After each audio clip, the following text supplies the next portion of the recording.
boa tarde a todos, sejam bem-vindos ao nosso Papo Dante.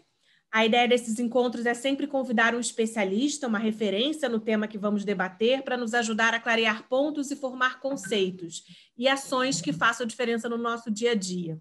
Hoje nós convidamos um especialista para falar da Lei Geral de Proteção de Dados, a LGPD. Ela foi aprovada em agosto de 2018 e passou a vigorar há poucos meses, em agosto de 2020. Mas há ainda muitas dúvidas. Para isso, temos orgulho de ter aqui conosco o advogado Rodrigo Dias de Pinho Gomes.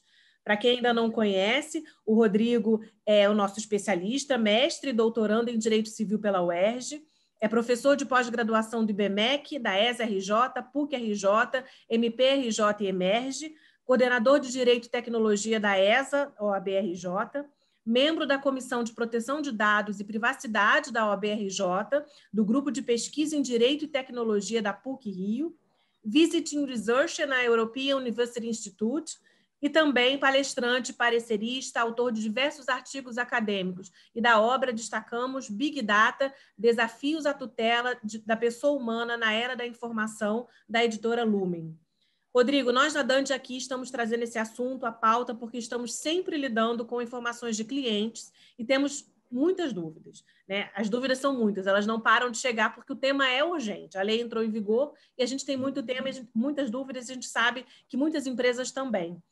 E, por acaso, essa semana tivemos a informação que possivelmente dados de 220 milhões de pessoas, praticamente toda a população brasileira, supostamente foram vazados, né? O Laboratório de Pesquisa de Segurança da startup Safe identificou nessa última terça-feira que foram expostos nomes, datas de nascimento e CPF dessas pessoas.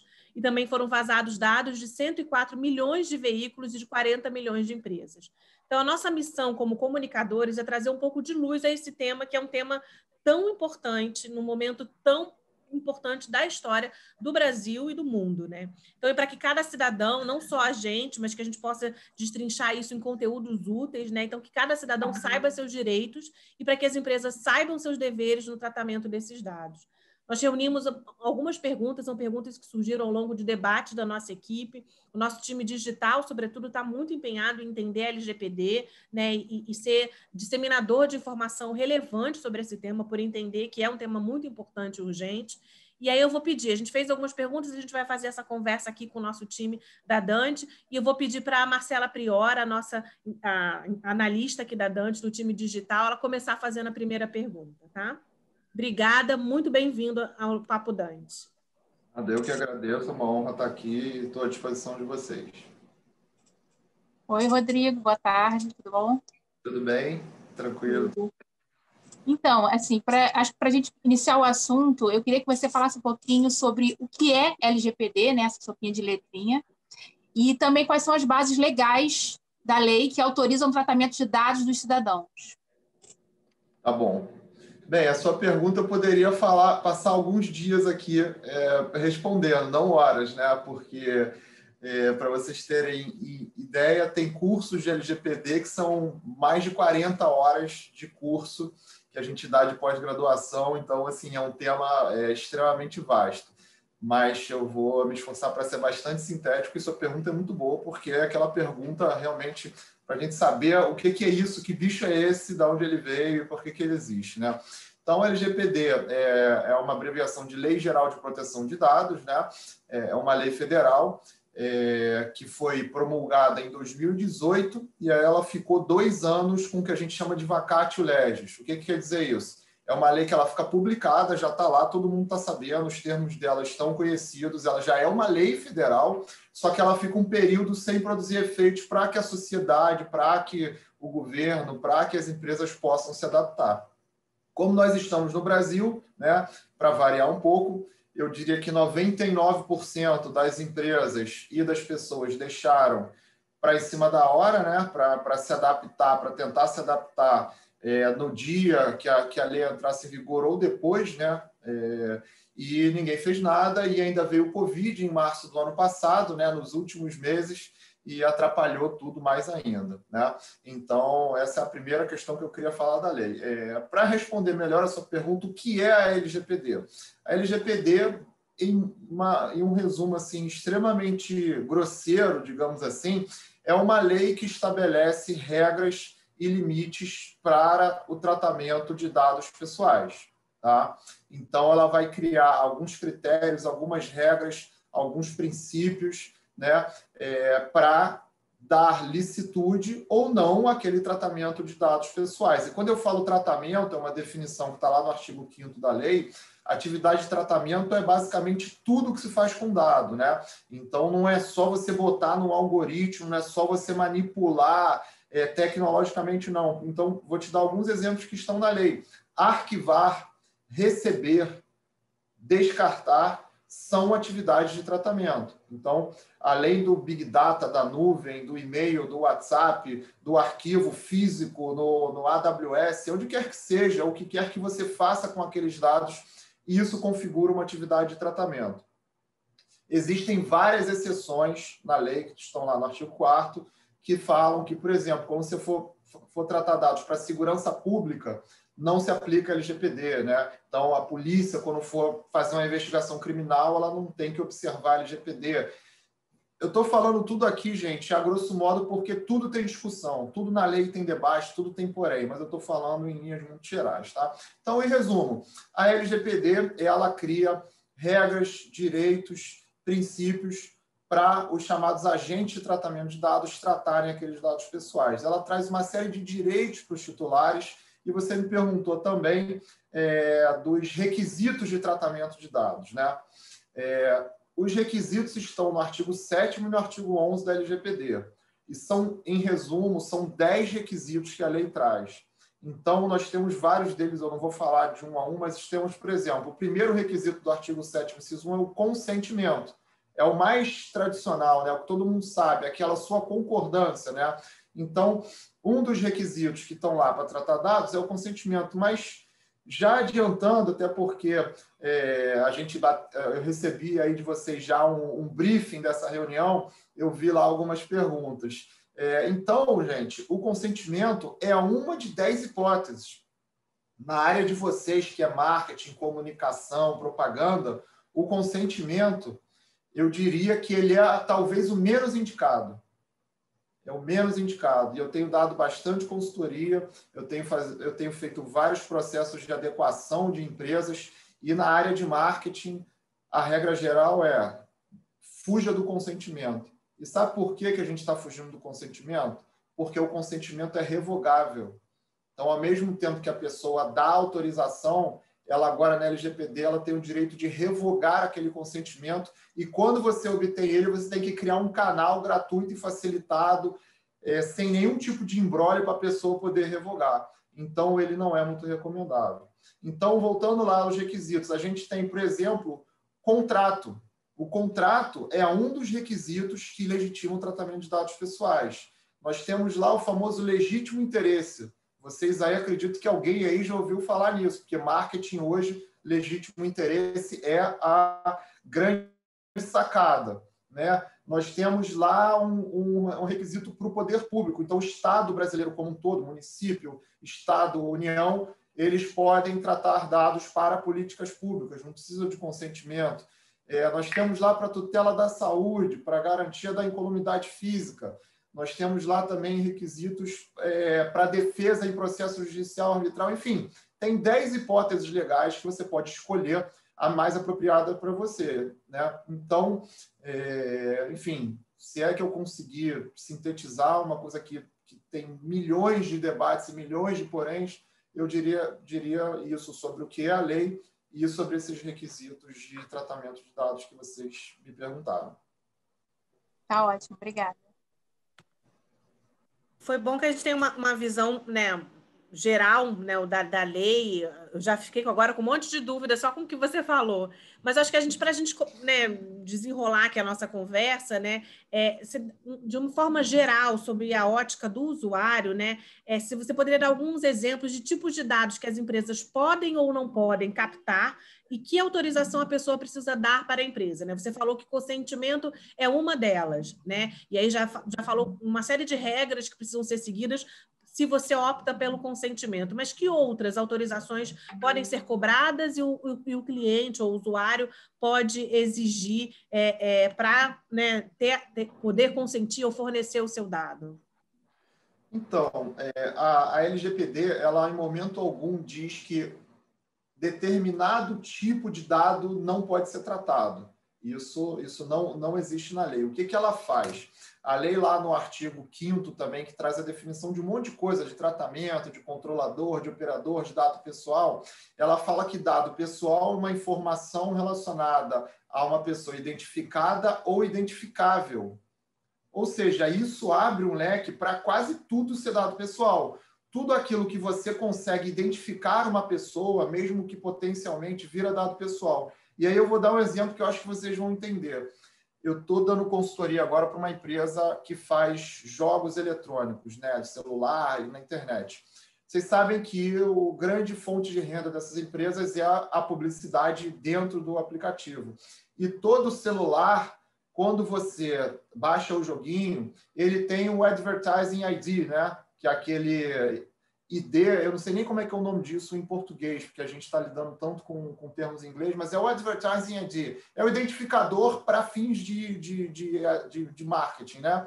Esse Advertising ID é um número louco, assim, é uma relação numérica que não faz nenhum sentido a priori. Mas isso é um dado pessoal, porque você bota aquilo no sistema da empresa, você consegue achar o IP, o e-mail, uma série de questões que acham, identificam, individualizam aquela pessoa. Tá? Então, esse é o primeiro ponto. A lei ela não diz que o dado não pode ser tratado, ela diz que você pode tratar dados seguindo uma série de requisitos, critérios, limites impostos pela lei. E a lei dá uma camada de proteção adicional para os chamados dados sensíveis. Então, além dos dados normais, existem os dados sensíveis que são, por exemplo, orientação sexual da pessoa, né? Se a pessoa é hétero, homossexual, bissexual, enfim, qual a orientação que ela quer ter, convicção religiosa, filiação sindical. Essas informações são consideradas pela lei sensíveis, por quê?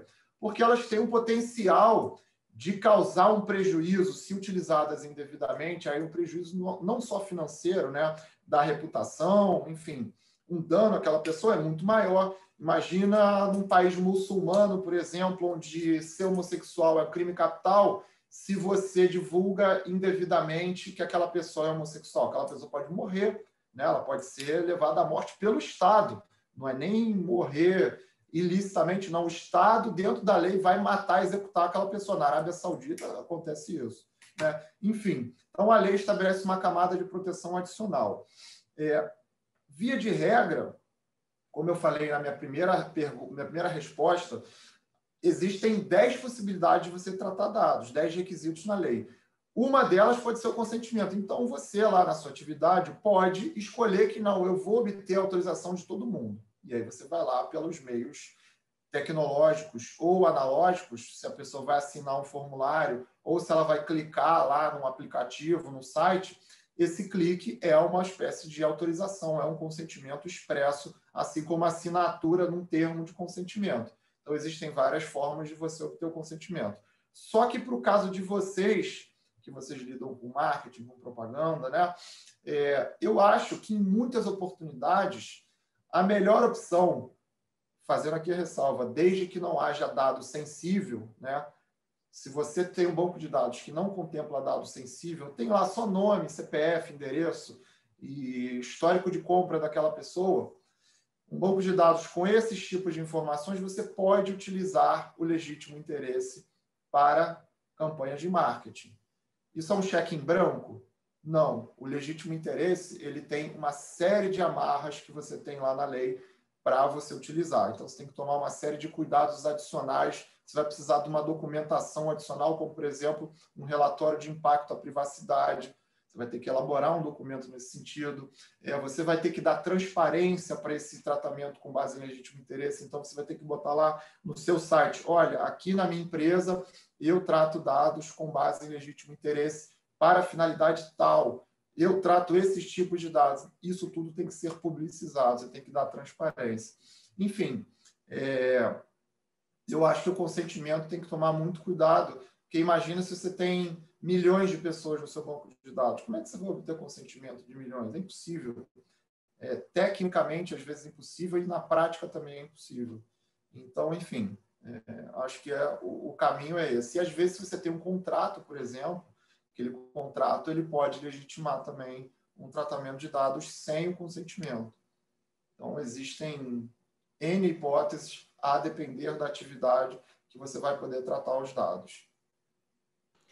A lei entrou em vigor, né, há muito pouco tempo, né, e justamente por isso assim, não está muito claro. E a gente tem vários níveis de usuários, né, de internet no Brasil, né? Então, acho que a maior parte das pessoas nem sabe que ela tem o direito de exigir a privacidade ou ter informação dos seus dados, né? Como é que, para o usuário, como é que é esse controle, né? Que tipo de informação é importante que esse usuário tenha sobre a sua própria política de dados? No próprio mesmo celular, né, nós somos usuários que eu chamo de hard users, né? A gente usa para trabalhar, usa o tempo inteiro, mas, por exemplo, nas nossas famílias, nossos pais, né, estão ali compartilhando dados sem nem saber muito bem como, por quê, né? Compartilhando localização, compartilhando, assinando um aplicativo e dando informação sem muito bem saber. Que cuidados, que alerta esse usuário, seja ele hard user, seja ele um usuário comum, ele deve ter para não ser pego, né? E aí, né, não ser pego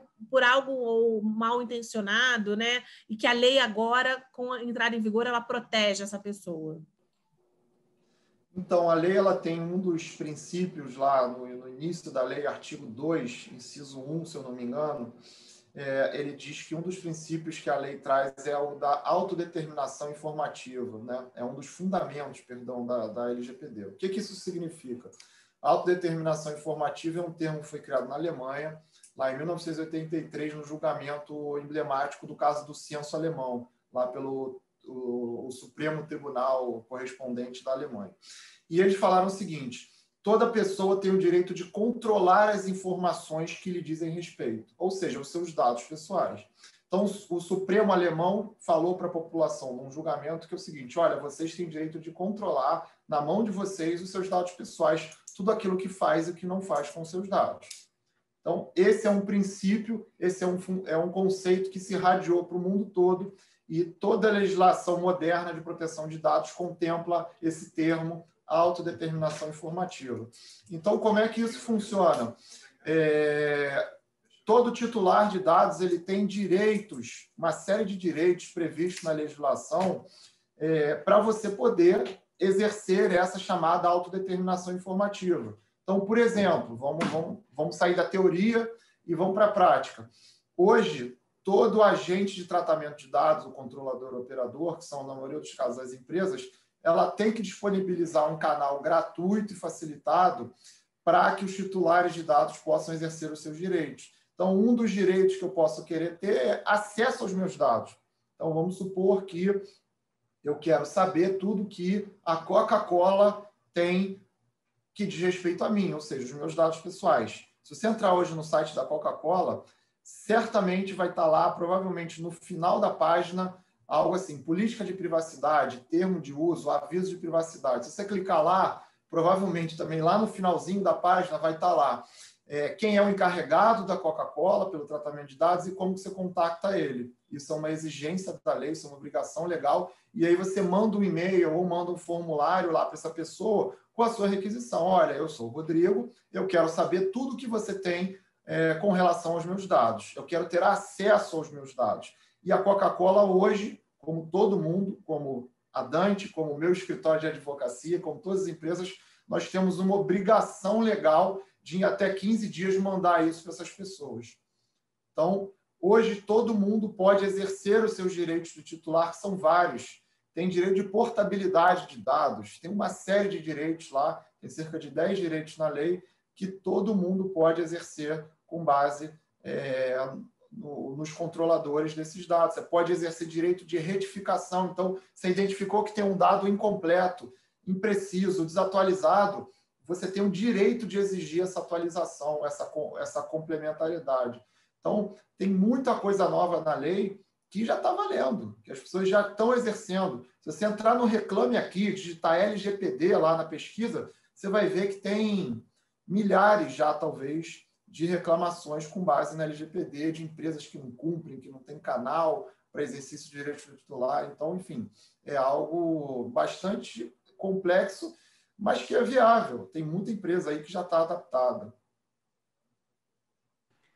A Aline Sauser, do nosso time digital, tem uma pergunta para fazer.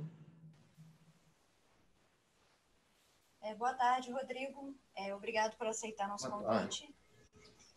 Eu queria saber sobre os direitos e deveres dos cidadãos e das empresas e se existe algum órgão que faz essa checagem para ver se as empresas estão cumprindo a lei. Tá bom, obrigado, Aline. Os direitos, eu falei um pouquinho, né, nessa resposta passada, de acesso, de correção, de portabilidade, enfim, tem uma série de direitos lá, tem direito de oposição ao tratamento, direito de exclusão dos dados, enfim, tem uma série de direitos que estão lá na lei, e deveres para as empresas tem diversos, né? Tem, especialmente nos princípios de tratamento, então você tem que tratar dados com transparência, ou seja, você tem que dar publicidade àquilo que você faz, você tem que informar quais os dados que você trata, com quem você compartilha. Tem um princípio lá chamado da adequação, da minimização, que você tem que tratar dados dentro de uma finalidade pré-determinada. Você só pode tratar os dados essenciais para aquela operação. Então, por exemplo, você tem um formulário no seu site, você só pode exigir os dados essenciais para aquilo que está sendo realizado, né? Então, por exemplo, você quer lá que a pessoa entre em contato. Você não pode exigir, sei lá, o título de eleitor da pessoa para te mandar um e-mail. Isso é uma informação excessiva que está vedado agora, você não pode mais exigir informações excessivas. Enfim, então tem um monte de direito, um monte de deveres também, que eu poderia ficar aqui perdendo horas, mas não vou chatear vocês com essa coisa muito doutrinária, que eu acho que a gente fala num outro momento, né? E se tem você perguntou da autoridade. Existe, sim, a famosa ANPD, que é a Autoridade Nacional de Proteção de Dados, que é como se fosse uma espécie de uma Anatel, digamos assim, como se fosse uma agência reguladora, mas o nome é autoridade, não é agência. E ela já está constituída, ela já tem a sua diretoria nomeada, mas ela está numa fase muito preliminar, porque os membros assumiram agora há poucos dias. Acho que não tem nem um mês que eles tomaram posse. Foi muito recente, teve uma sabatina no Senado agora há pouco tempo também. Todo mundo foi aprovado, a diretoria já está constituída e falta essa autoridade agora, enfim, se estruturar para começar a atuar. A Laélia Longo, que é do nosso time de São Paulo, de atendimento à imprensa, ela trouxe uma questão que é importante, da interseção da LGPD e o futuro Open Banking. Como é que isso está sendo tratado? Olha, o Open Banking tem um diálogo umbilical com a LGPD, né? E especialmente agora com essa questão de portabilidade, né, que está se aventando muito com essas novas regulamentações, o PIX, tudo isso novo, essas novidades que vieram aí no sistema bancário, tem um diálogo gigantesco com a LGPD, porque no fim da linha está havendo um fluxo de dados dos clientes, né, CPF, nome, dados cadastrais, entre instituições financeiras e entre agentes financeiros, né? Não só instituições financeiras. Então, por exemplo, tem que se observar um dos princípios que eu ainda não mencionei nos anteriores, é o princípio da segurança, né? Isso implica muito para banco, né? Então, na LGPD, tem uma obrigação de que todo agente de tratamento de dados tem que garantir uma segurança mínima. Ele tem que demonstrar documentalmente que ele adota medidas concretas de segurança. Quais são essas medidas? Não está sacramentado isso na lei. Ela simplesmente fala que você tem que demonstrar que você trata com segurança. Então, por exemplo, tem medidas clássicas, como criptografia nas comunicações, né? Então, isso é hoje minimamente esperável para você garantir segurança. Porque se alguém intercepta aquela comunicação, se ela estiver criptografada, você não vai conseguir fazer nada com aquilo que foi interceptado. Então, tem um diálogo gigantesco e todas as instituições financeiras no Brasil, pelo menos as de varejo, os grandes bancos, já estão todos minimamente adaptados à LGPD. Se você ler o contrato que qualquer banco celebra hoje com qualquer pessoa, inclusive com seus fornecedores, já tem um capítulo de tratamento de dados mencionando a LGPD. Rodrigo, Marcela falando. Bom, uma pergunta assim, como é que as empresas podem se organizar para lidar com esse tema? Porque, assim, é multidisciplinar, passa por diversas áreas, tem empresas pequenas também, né? E a gente sabe que existe uma dificuldade. Então, assim, é preciso criar novos cargos, quem pode liderar esse processo dentro da empresa, quais áreas precisam participar, assim, de fato, assim, essas áreas não podem ficar de fora. Vamos lá, essa pergunta é muito importante e é o que eu tenho feito hoje, basicamente 90% do meu tempo tem sido dedicado a isso. Aliás, hoje eu já participei de 3 reuniões com clientes fazendo adequação à LGPD e quase me atrasei para a reunião de vocês em razão disso. Então, assim, eu estou com uma agenda de louco porque está tendo realmente uma explosão de demanda nesse sentido. Primeiro, acho que a empresa, inicialmente, se ela quiser se adaptar, e aí eu falo da minha experiência, né, ela não precisa criar um cargo interno neste momento. Tá? O que é muito importante é ela contratar uma consultoria especializada, um profissional, uma empresa que ela confie, que tenha algum tipo de conhecimento na lei, seja jurídico, enfim. Existem empresas de TI dando consultoria, existem escritórios de advocacia, enfim, aí cada um escolhe quem acha melhor, mas contratar uma consultoria fundamental, e aí pode ser por várias modalidades, né? E essa consultoria, ela vai auxiliar aquela empresa na sua adequação. E aí você perguntou, quais são os setores? Eu diria que todos indistintamente. Primeira coisa que eu faço quando eu vou começar o projeto de uma empresa me manda o organograma interno. Sem organograma, você não começa o trabalho. Você tem que entrevistar a portaria ao CEO. Não tem ninguém que fica de fora. Porque não tem nenhum setor de uma empresa que, no fim da linha, não trate dados. Não tem nenhum setor. E outra coisa que eu não mencionei para vocês, mas que é fundamental, as relações de trabalho incidem a LGPD também. Então, aquela empresa que acha, eu não tenho muito cliente pessoa física, todos os meus clientes são pessoa jurídica. Tá, mas aí você tem 5.000 funcionários. Né? Então, toda a sua folha de pagamento vai incidir LGPD. Toda a sua comunicação com a sua contabilidade, que vai fazer o pagamento desses funcionários também, que vai emitir nota fiscal, que vai emitir e-social, isso tudo é LGPD na veia. Então, ninguém escapa da incidência da lei. É muito difícil você ver alguém que não tenha nenhum tipo de reflexo com a LGPD. Então, assim, sistematizando o que eu te falei, contratar uma consultoria, montar um plano de adequação com essa consultoria, e isso é 100% personalizado. Aliás, um recado, uma dica que eu dou para vocês, se vier alguém com um produto de prateleira, falar, ó, tá aqui o meu produtinho, né? Paga aqui não sei quantos R$1.000, que daqui a X dias você está adequado. Corre disso, se for caro, se for barato, isso é uma grande mentira. O trabalho de adequação LGPD é o trabalho igual um terno feito por um alfaiate. Cada um vai ser único e se você quiser que ele tenha um bom caimento, tem que ser uma coisa bem feita ali nas suas medidas. Né? Então, aquela coisa de prateleira não funciona, não fica bom, no fim da linha dá um monte de problema. Concluído esse processo, nós temos lá na LGPD uma obrigação de todo controlador ter o chamado encarregado, né? Que é o famoso DPO, ou Data Protection Officer, né? Que é um nome que a gente tem importado, mas o nome na lei é o encarregado pelo tratamento de dados pessoais. Então, eu tenho feito bastante isso hoje, tenho prestado serviço para muita empresa como encarregado, e você tem 2 opções. Você pode nomear alguém internamente para ser o seu encarregado, ou você contratar alguém de fora para exercer esse cargo como um consultor externo também, não tem problema nenhum. Tá? Então, em resumo, muito resumido, acho que seria isso. Então, assim, é importante também, já que a gente vai entrevistar a empresa inteira, você acha que é importante comunicar, treinar as pessoas? Como é que esse processo envolve isso também? Sim. Treinamento de todas as pessoas?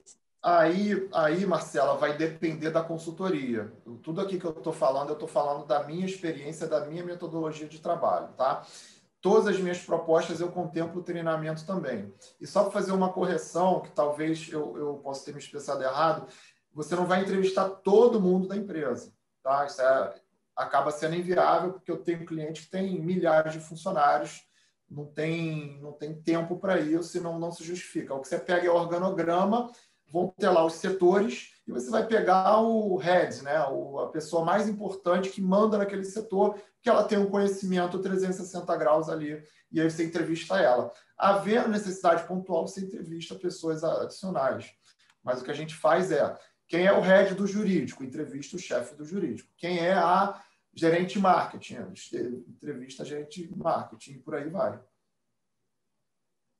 A Laélia, até complementando, acho que tem algumas perguntas, e a Laélia trouxe uma provocação interessante. As áreas de compliance das empresas são áreas adequadas para absorver essa questão da LGPD, já que lida com informação, né, com cuidado, com integridade? O que você acha? Olha, acho que é um caminho, sim, é um caminho potencial, o setor de compliance ajudar isso, mas vai depender da empresa. Por exemplo, teve um caso na Bélgica, agora no ano passado, com base na GDPR, que é uma lei um pouco parecida com a nossa, bastante parecida, aliás. Aliás, a nossa é parecida com ela, né? Porque nós copiamos muita coisa da GDPR.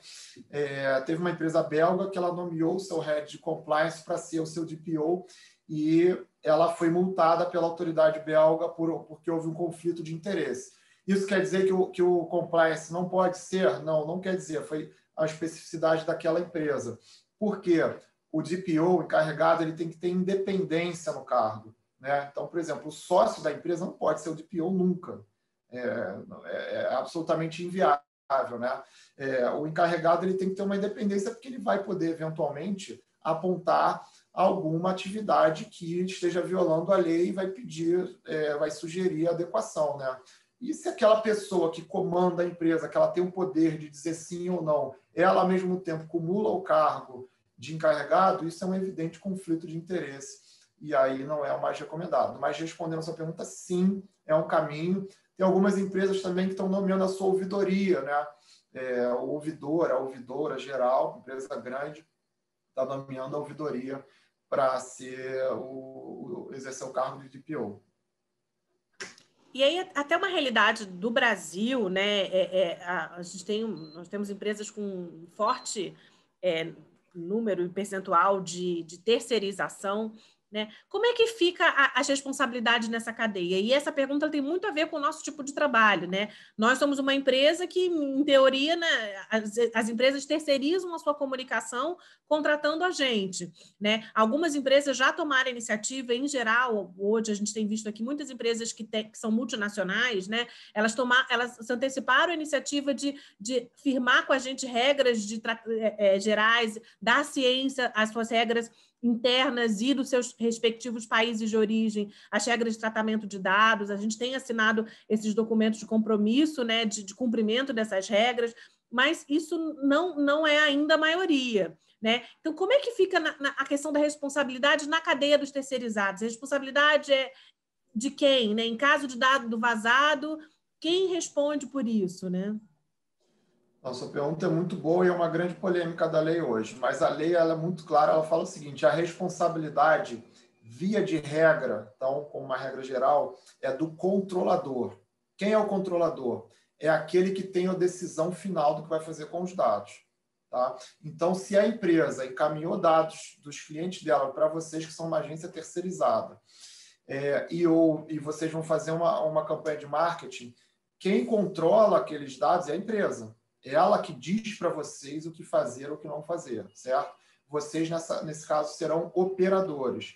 Então, vocês só vão... Esse terceirizado, essa cadeia que você diz, desde que essa cadeia não seja enquadrado como controlador, a regra geral, que admite algumas exceções que não vale a gente perder tempo, é que responde o controlador. Isso quer dizer que a cadeia fica irresponsável? Não. Por quê? Se esse controlador vier a ser demandado e ter que sofrer um prejuízo, ele tem o chamado direito de regresso.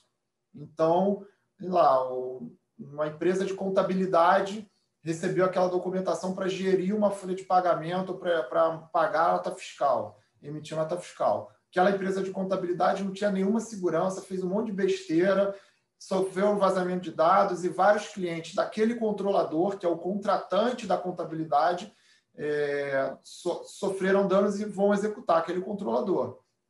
Depois que aquele controlador pagar os prejuízos, ele vai na empresa de contabilidade e fala, olha, você foi o responsável, eu tenho direito de regresso e você me indeniza tudo aquilo que eu paguei. Mas a legitimidade daquelas pessoas afetadas, então, vazou o meu CPF, eu vou executar aquela pessoa que controlava os meus dados, entendeu? Eu vou acionar aquela pessoa que controlava. Então, o que tem que ter em mente é que a responsabilidade, como uma regra geral, ela inicialmente recai sobre o controlador. Ela vai recair, às vezes, diretamente sobre o operador em casos mais extremos, quando, por exemplo, não seguiu, ele mandou você fazer isso, você fez aquilo. Ou seja, você não seguiu a regra dele, fez uma coisa completamente diferente. Aí sim essa cadeia vai ser demandada diretamente, ou também quando você cometeu uma ilegalidade flagrante lá, enfim, não respeitou nada, esse tipo de coisa mais extrema. Mas em condições normais, a responsabilidade é daquele que tem o controle lá sobre os dados. Uma pergunta, é a minha responsabilidade como empresa e como eu posso ser punida assim, se eu deixar vazar algum desses dados? Qual é a punição que eu, empresa, posso ter? Então, vamos lá. Existem duas possibilidades de responsabilização, tá? Porque, tecnicamente, para o direito, a punição ela tem um caráter de pena. E quando você vai lá e entra na justiça pedindo um dano moral, isso tecnicamente não é uma punição, isso é uma indenização. Mas vamos trabalhar tudo a mesma coisa, porque eu entendi a sua pergunta e ela é uma pergunta muito interessante, muita gente me faz. Existem duas formas de responsabilização dos agentes de tratamento. A primeira é a questão da reparação civil, né? Ou seja, dano moral, dano material, lucro cessante, e aí as hipóteses são infinitas. Vazou o meu dado, que eu tinha uma orientação sexual X e aquilo me fez perder o emprego.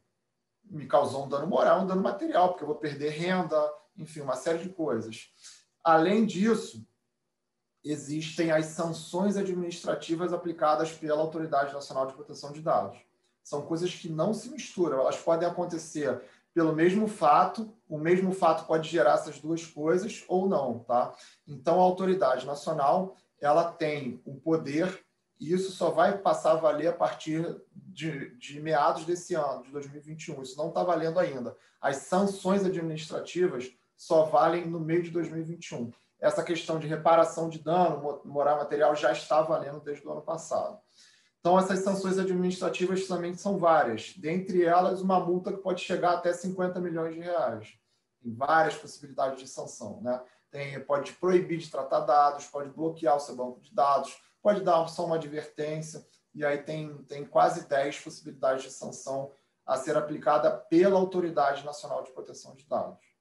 Em relação assim, a dados que foram obtidos antes da LGPD, a gente faz em marketing, tem o que a gente chama de inbound marketing, que é para atrair clientes, né, marketing de atração.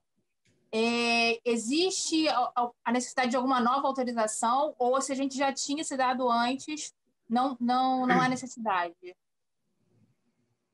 Vamos lá.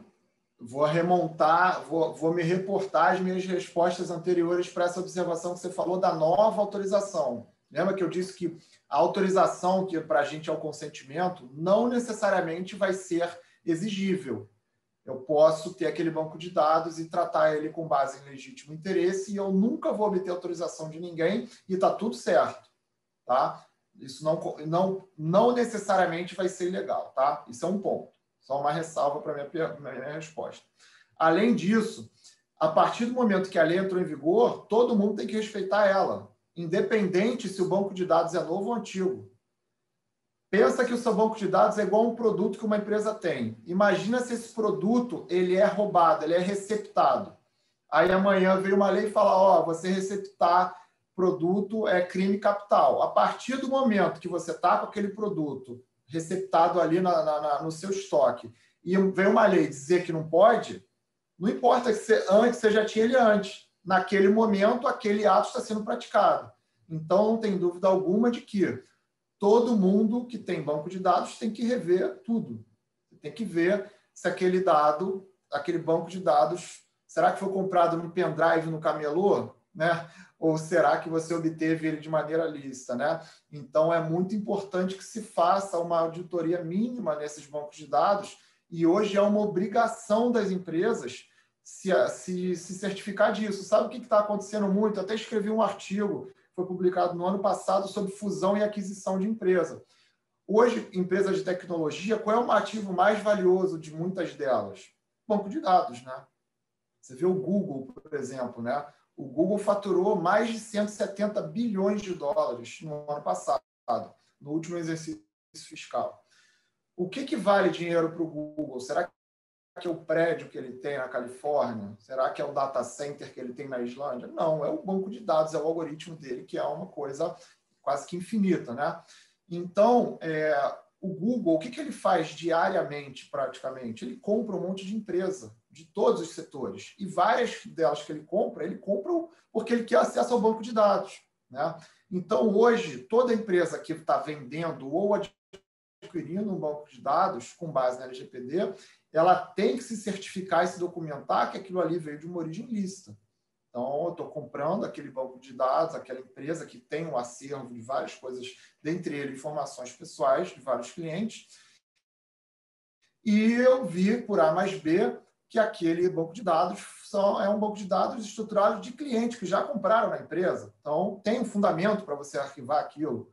O cara não foi lá e comprou no camelô, né? Como você vai lá, aqui no Rio, né, tem um camelódromo, você vai lá, tem um monte de pendrive lá, para você comprar super bem estruturado, de aqui é só pessoa rica, aqui é só aposentado do INSS. Isso é absolutamente ilícito. E já era antes da LGPD, né, gente? A lei só veio para reforçar um pouco. Enfim, é mais ou menos por aí. Tem que ter esse critério, você tem que achar um fundamento na lei para aquele banco de dados e tem que tomar uma série de cuidados, como garantir segurança, né? Tentar garantir uma segurança mínima, se certificar que não vai ser tratado com outras finalidades totalmente diferentes daquelas iniciais e uma série de outras questões que precisam ser observadas. Eu vou trazer um pouco aqui a pergunta para tentar trazer alguns exercícios bem próximos da nossa realidade, do nosso dia a dia, sobretudo da área de comunicação digital, né? A nossa equipe que trabalha com mídias sociais, ela usa muitas ferramentas para agendamento de post, monitoramento, capturar as informações das redes sociais e transformar isso em inteligência de dados, né?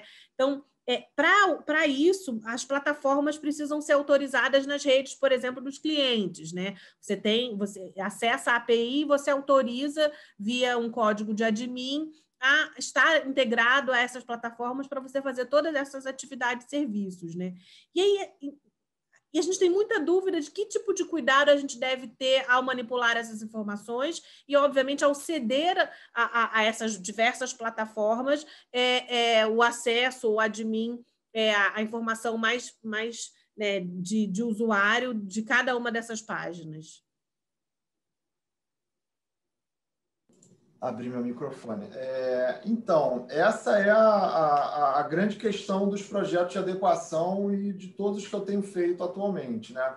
A primeira medida que eu recomendo ser feita é o famoso DPA, né? O DPA, o Data Processing Agreement. O que significa isso? É você fazer um aditivo contratual para que você contemple regras bem claras e específicas para o acesso a essas informações, como ele vai se dar e quais são as responsabilidades e as penalidades se esse acesso se der de maneira ilícita, indevida, se você usar esses dados para outros fins. Tudo que a lei contempla, você vai se garantir por um contrato. Isso vai dar segurança para vocês, agência, e para o controlador que está franqueando acesso a vocês ao banco de dados que não é de vocês, né? Não tem nenhuma ilegalidade que o controlador faça isso, então vocês fiquem tranquilas que vocês não são criminosas, vocês não estão fora da lei, aí tendo acesso, mas isso não quer dizer que vocês têm um cheque em branco, né? Você não pode ficar googando dentro do banco de dados da empresa de curiosidade. A partir da LGPD, vocês têm que fazer algo muito bem específico, recortado e segmentado. O que o meu cliente me contratou? para fazer campanha para pessoas que moram na zona sul do Rio para comprar o carro importado que custa R$1 milhão. Ele te deu um perfil muito específico. Você só vai ter acesso a pessoas nesse segmento. Qualquer pessoa que você identifique fora dessa autorização que foi lhe dada, de acordo com a LGPD, é um ato ilícito. Você não pode fazer isso. Você vai estar cometendo um ato ilícito. Não é crime, tá, gente? Não tem um tipo penal, mas é um ato ilícito civil. E você vai estar provavelmente violando um termo de um contrato que aquele cliente celebrou com você, esse DPA. Então, acho que esse é o primeiro, é o cuidado mais essencial. Vocês respeitarem, e quando eu digo vocês, os clientes e a agência, né? Todos que estão nesse ecossistema, nesse API, respeitarem a lei e tratarem dados em segurança, né? A agência tem que certificar que a pessoa que está acessando tem algum mínimo treinamento para aquilo, né? Não vai ficar tirando print da tela, não vai ficar tirando selfie, postando na rede social, na tela do computador está cheio de coisa lá de cliente que não era para aparecer. Tem questões elementares e mínimas que precisam ser seguidas para evitar um tratamento de dados ilícito. Então, acho que o caminho mais elementar é por aí, essa questão contratual e conscientização e treinamento de equipe. Uma dúvida, assim, antes a gente fazia muito disparos de SMS, né? Hoje em dia é o WhatsApp e algumas outras ferramentas. Isso é proibido ou ainda é permitido? O usuário tem que nos dar alguma autorização para isso? Como funciona isso em relação à LGPD? Então, Rebeca, acho também que eu dei uma passada nisso nas perguntas anteriores, e a sua pergunta também é muito boa, é a primeira que o pessoal do marketing me faz em todos os clientes, né? Será que eu preciso parar agora? O que eu faço? Eu falei, não precisa parar. Não é proibido a priori, mas para você fazer, você tem que tomar uma série de cuidados. Você não pode simplesmente mandar SMS à torta e à direita, indistintamente para quem você quiser, para o que você quiser. Então, você tem que se cercar de cuidados mínimos, como, por exemplo, será que aquelas pessoas que vão receber SMS, em algum momento, pediram para não receber SMS? Isso é muito importante, né? Porque hoje já é um direito do titular de pedir para ser excluído desse tipo de campanha e você tem que acatar. Você não é obrigado a apagar os dados dele para sempre, mas você é obrigado a não mais enviar aquela mensagem, aquele tipo de mensagem para ele, né? E outra coisa também, acho que dialoga muito com as respostas anteriores, como que você obteve esse banco de dados? Para quem que você está mandando SMS? São para seus clientes que você já tem uma relação anterior? Muito mais tranquilo. Não são clientes, mas como é que você obteve? Você obteve de maneira lícita? Isso veio para você de maneira lícita? Enfim, isso tudo tem que ser agora avaliado, pensado, e você tem que dar transparência a isso que você está fazendo. Acho que a transparência é um dos princípios mais importantes da LGPD. Então, o cliente que te contrata, ele tem que colocar em algum lugar no site dele, de maneira clara, e precisa falando, olha, eu envio mensagem de marketing por várias plataformas, por SMS, por WhatsApp, por e-mail, por rede social, e eu vou utilizar o seu dado de celular, o seu nome, seus dados cadastrais aqui, enfim, isso tem que ser feito com transparência. Além disso, tem que criar um canal para esse cliente poder se opor, né? Então, vocês vejam que hoje tem muito SMS que fala digite sair para parar de receber essa mensagem. Ou seja, a empresa já botou um sistema automatizado para o exercício do direito do titular. Não precisa de ninguém. O sistema já faz isso sozinho. E aí ele te descadastra daquele e-mail, ele não vai te cadastrar no banco de dados, né? Então, enfim, para te responder objetivamente, não precisa parar de fazer isso, mas faça com cautela. Não é mais como antigamente, que era meio que a terra do Marlboro, né? E podia tudo e ninguém estava nem aí. Não é mais assim. Agora tem que ter um critério maior. Eu estou prestando consultoria para um cliente que é, enfim, uma rede de concessionárias aqui do Rio, não posso identificar, mas posso falar em tese, tem várias, que eles falaram que alguns clientes foram pessoalmente numa das agências dele, de automóvel, falar, olha, eu já tinha mandado e-mail para vocês pararem de me importunar com esses e-mails e vocês continuam me mandando. Eu vou quebrar tudo aqui na loja, aqueles clientes doidos, né? Não é por aí, a gente sabe. Mas, enfim, o cliente estava certo em ir lá reclamar, não estava certo em ameaçar de quebrar a loja, mas estava certo de ir lá reclamar. E se eles tivessem minimamente criado algum canal, algum mecanismo eficiente de exercício desse direito, não tinha dado esse problema. Esse cliente provavelmente nunca mais vai comprar lá. Acabou, perdeu. Aquele cliente está com ódio mortal daquela empresa. Então, enfim, é um problema de reputação, às vezes, que acaba te causando. Obrigada. Nada. Tem uma dúvida, até quem trouxe a Aline Zampieri, que lidera um time de atendimento lá em São Paulo, que na verdade, o nosso trabalho, né, como agência de comunicação, o nosso maior ativo é a nossa relação com os jornalistas da imprensa, né? Cada um de nós tem o nosso banco, nós temos uma ferramenta, né? Existem no mercado diversas ferramentas de disparo de e-mails para disparar releases, né? Mas cada um de nós tem o seu banco de contatos entre esses jornalistas. Mas dentro da agência, a gente compartilha essa informação. E até que ponto, né? É uma informação pessoal, é uma informação simples, é o nome, o telefone, o e-mail e a especialidade. Mas até que ponto a gente compartilhar entre si um dado que, eventualmente, aquele jornalista só forneceu individualmente para uma pessoa, pode ser a gente está cometendo alguma infração da LGPD? Olha, a priori, pelo que você está me narrando, eu não vejo nenhuma ilegalidade na LGPD, desde que vocês respeitem a finalidade, né? Então, existe lá na lei o princípio da finalidade, com esse nome, que fala que você tem que tratar dados dentro daquela finalidade específica, dentro daquele contexto que aquela pessoa eventualmente te forneceu os dados ou que você captou os dados dela. Você está me narrando uma ação onde você tem um relacionamento próximo com o jornalista e você troca figurinhas com ele para exercício da sua função ali, de marketing, de relacionamento, né, de promoção dos seus clientes. Se você passar isso para a sua colega de trabalho, para que ela trate esses dados, digamos assim, entre em contato com ele naquela finalidade, naquele contexto, eu não vejo problema nenhum. Agora, se você pega esse dado e passa para um plano de saúde, vender seguro de saúde para esse jornalista, eu entendo que vai ser bastante discutível.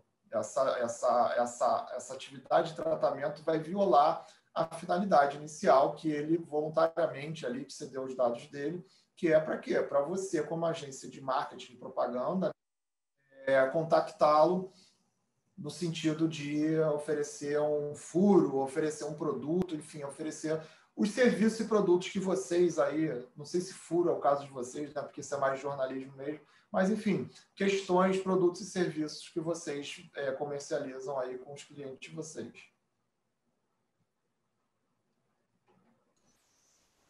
Rodrigo, a utilização de plataformas para, enfim, automação de serviços ou até mesmo de planejamento de postagem, quais os cuidados que a gente tem que ter para trabalhar com essas plataformas? Quais são os riscos jurídicos delas?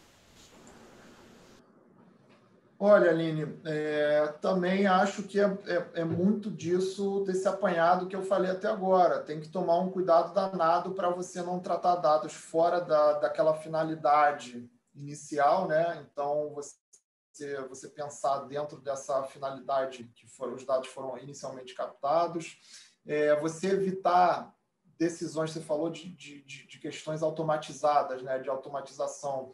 Você evitar que essas decisões possam causar algum tipo de discriminação, né? A lei fala que não pode haver discriminação ilegal com base em tratamento de dados, tem uma vedação nesse sentido também. Então, o caso clássico disso é o seguinte, você bota lá no seu sistema que pessoa que mora na favela vai pagar mais caro. Então, isso é um tipo de discriminação que é considerado ilegal, né? Só porque a pessoa mora em um determinado local, ela paga mais caro. A não ser que, tudo bem, a pessoa que mora mais longe, aí você vai cobrar um frete, você tem que cobrar mais caro, né? Normal. Agora, por que o produto que para você custa a mesma coisa, para aquela pessoa é mais caro e para outra é mais barato?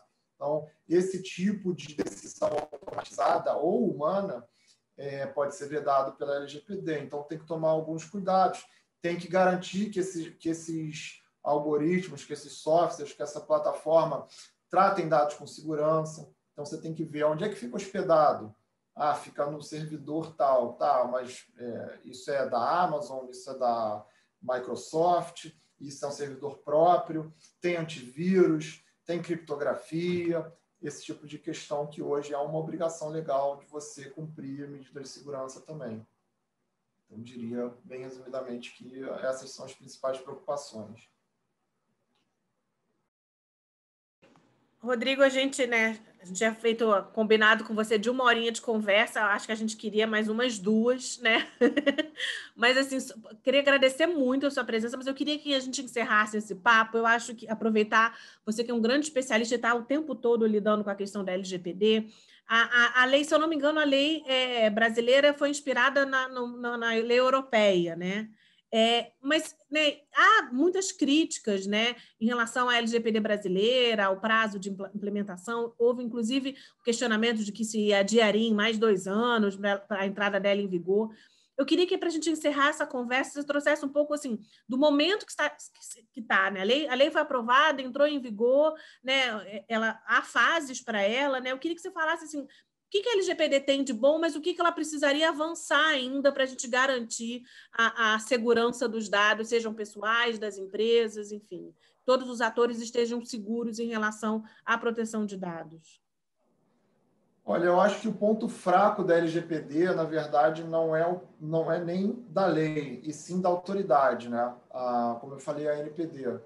A autoridade, a lei desde 2018 já deu autorização para ela começar a se estruturar e funcionar desde 2018.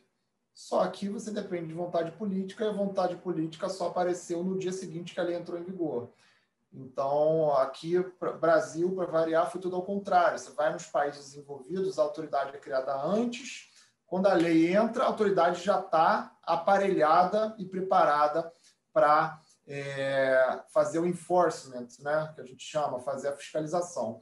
E a lei ela dá uma série de competências para a ANPD complementar várias questões que estão em aberto na lei. Então, por exemplo, transferência internacional de dados. Você vai transferir dados para fora do Brasil, tem uma série de questões que a ANPD precisa deliberar, inclusive cláusulas contratuais padrão definidas pela autoridade, que não existem ainda. A gente está num limbo jurídico e aí você tem que ficar imaginando cláusulas padrão para o seu contrato. O encarregado. No mundo inteiro, o encarregado ele só é exigível para empresas geralmente de um porte maior, faturamento maior, ou que a atividade tem um potencial danoso com dados pessoais muito grande, né? No Brasil, nós não temos ainda essas hipóteses. Então, em tese, todo mundo que controla dados tem que ter um encarregado hoje, no momento que a gente fala. Então, se você não nomeou seu encarregado hoje, você está cometendo uma ilegalidade. Tá? Não tem dúvida nenhuma, isso está muito claro lá no artigo 41 da LGPD.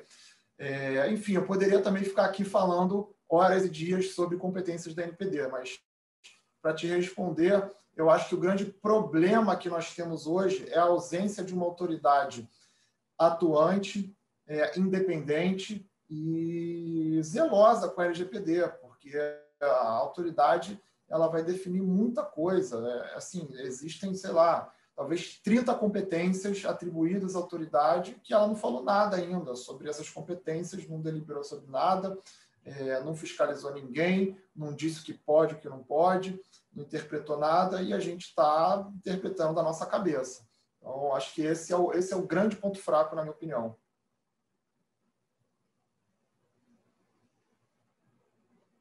Rodrigo, muito, muito obrigada. Assim, foi super esclarecedor. A gente tinha algumas dúvidas e angústias que foram resolvidas, acalmadas. Talvez tenham surgido outras dúvidas e angústias para a gente, mas é muito importante a gente conversar com um especialista que clareie um pouco mais, a gente se sinta um pouco mais confortável para navegar nesse universo que é tão importante, ao mesmo tempo tão perigoso, de você lidar com os dados e privacidade das pessoas. Eu que agradeço, é uma honra. Eu acho que esse trabalho de conscientização é muito importante. Parabenizo vocês aí pela iniciativa. Eu tenho participado de muita palestra, tenho dado muita aula, feito bastante consultoria sobre isso. Eu particularmente, tenho bastante dúvida e os profissionais que eu converso, isso é recorrente. Então, enfim, bola para frente, a gente tem que mergulhar nesse universo e se dedicar, mas enfim, tem muitos caminhos, objetivos que são possíveis aí de serem adotados para ter o compliance, para ter a conformidade com a lei. Não é também um bicho de 7 cabeças, dá para fazer. Eu tenho feito, estou dando consultoria para consultório médico, que tem um consultório só, que eu considero uma empresa pequena, até grandes empresas com, enfim, milhares de funcionários. E é possível, dá para fazer, desde que haja um trabalho sério, desde que haja comprometimento, né? E, enfim, é isso. Acho que esse ano a gente vai ouvir aí muita coisa de LGPD. Todo dia sai uma notícia, né? Escandalosa, e eu acho que esse ano não vai ser muito diferente. Rodrigo, muito, muito obrigada, viu? Foi um prazer conversar com você. Obrigada, tchau, boa tarde.